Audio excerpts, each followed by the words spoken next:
Hey man, welcome to Maryland for Pennsylvania Speedweek. We are here for what would have been night number 7, but it's actually night number 6 because we didn't go to Grandview, but it's race number 4 because we missed a couple because of rain, but we're here.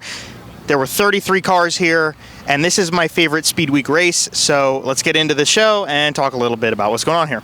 So 33 cars, like I said, we split time trials into 2 groups. In flight number 1, the fastest car was Lucas Wolf over Troy Wagaman, Brady Bacon, Brock Zierfoss, and Danny Dietrich. There were a couple of cars that had transponder issues throughout the first time trials group, so we had a couple of pauses as we went to deal with that.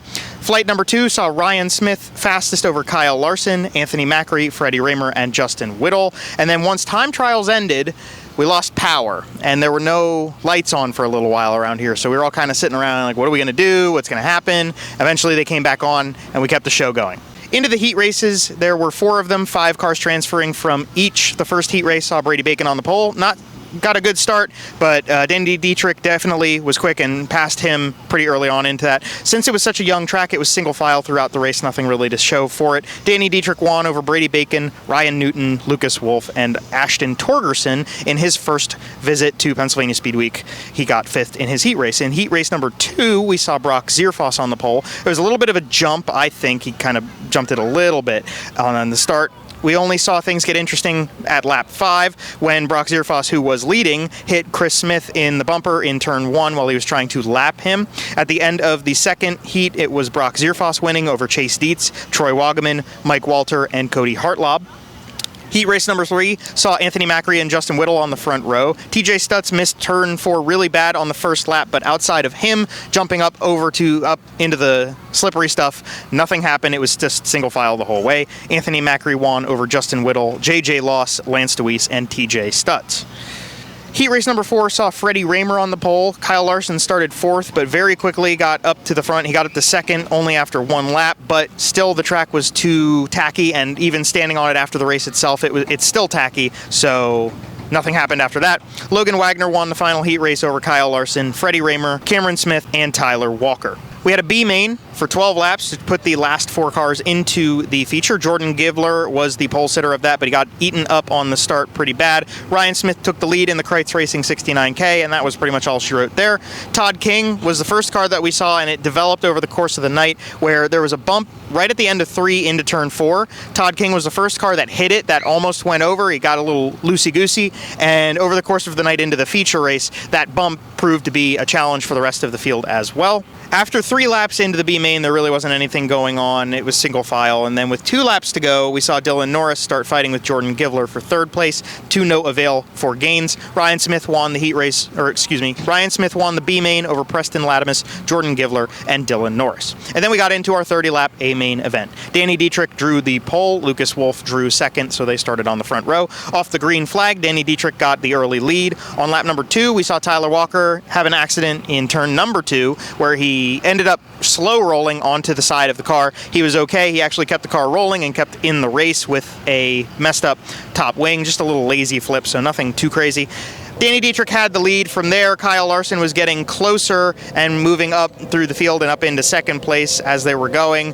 They only hit lap traffic on lap number 9. That was when things got interesting because Danny Dietrich had put a big lead on, especially with Kyle Larson in 2nd. But there were good battles all around the track. We saw Troy Wagaman and Freddie Raymer shaking things up. We saw a little battle with Justin Whittle and Chase Dietz. And then on lap number 10, Cody Hartlob stopped at the top of turn number 4 and brought out a yellow flag.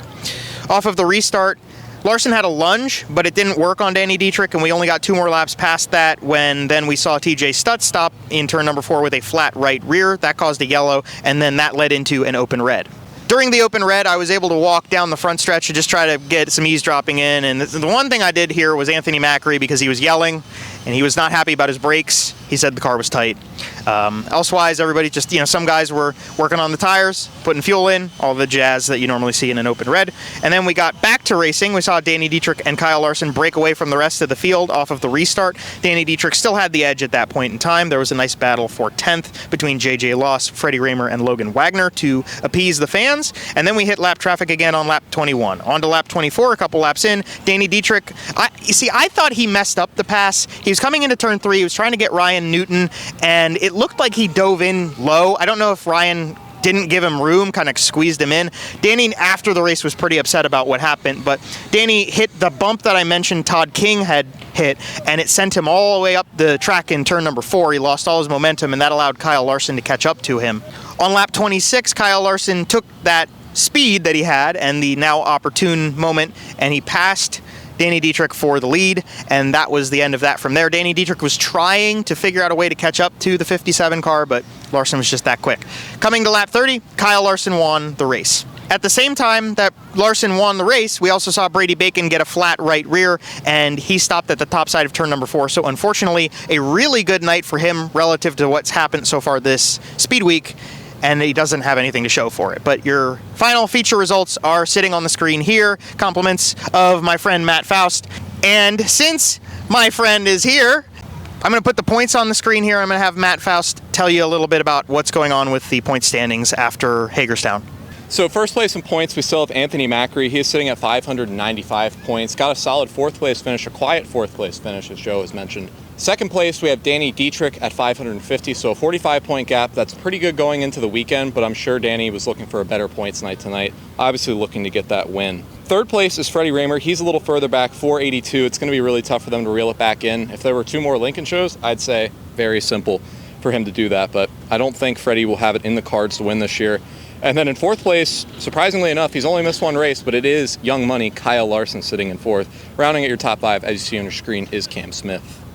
Thank you, my friend. That's the show from Hagerstown. Had a couple buddies here tonight. I want to thank Nate from Apex Media. He's holding the camera right now. Obviously, Matt Faust, he's the man. He is absolutely crucial to making these videos. Our homeboy, Seth Dolby from the Big Motor Small Blade, came out for the Speedweek race. I literally didn't see him until right now, but our buddy Hunter Hensel was here tonight as well. And we'll give a big shout out to George and Mike, 2 of our older buddies here who we've been very fortunate to meet and spend some time with here at the racetracks. They got the grader out. They're going to try to run over Matt and his girlfriend here.